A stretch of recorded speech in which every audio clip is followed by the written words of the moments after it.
Halo, selamat pagi anakku yang ada di rumah. Kita berjumpa pagi hari ini dengan muatan IPA. Judulnya pemantulan dan penyerapan bunyi. Bunyi itu dihasilkan oleh benda yang bergetar. Jadi, yang mengeluarkan bunyi ini dinamakan sumber bunyi. Nah, sumber bunyi yang kita ketahui sudah pernah kita pelajari, yaitu contohnya alat musik. Ya, kita sudah pernah. Nah, sekarang yang kita bahas adalah mengenai sifat-sifat bunyi itu. Bunyi itu dapat dipantulkan dan dapat diserap, ya. Dapat dipantulkan dan dapat diserap. Nah, pemantulan bunyi adalah fenomena pembalikan gelombang bunyi dan dari suatu permukaan yang memisahkan dua media. Jadi fenomena atau cerita pembalikan gelombang bunyi, dibalikkan dia, itu namanya pemantulan bunyi. Nah, bisa itu terjadi kalau bunyi itu mengenai suatu permukaan benda. Kapankah itu bunyi itu dipantulkan? Nah, bunyi itu dipantulkan pada benda yang permukaannya keras, ya.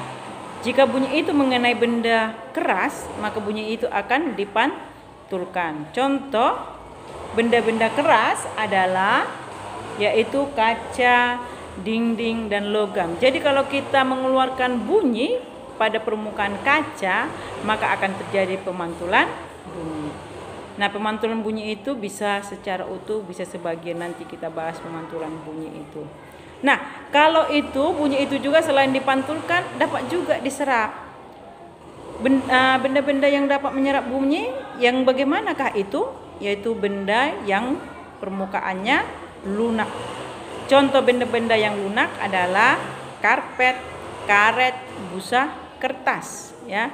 Benda-benda yang lunak yaitu ada karet, ya, ada karpet, ada busa, dan ada kertas.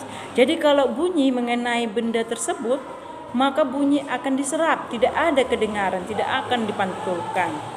Jadi anak-anakku, bunyi dipantulkan apabila mengenai permukaan yang benda keras, ya. Kalau benda lunak, maka bunyi akan diserap. Betul. Nah, demikianlah untuk pagi hari ini mengenai pemantulan dan penyerapan bunyi. Sekian, mudah-mudahan anakku mengerti.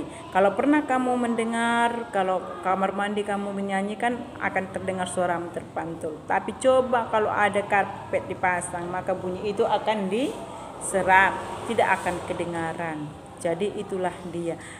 Mudah-mudahan anakku mengerti. Untuk pagi hari ini itulah penjelasan mengenai pemantulan dan penyerapan bunyi. Terima kasih.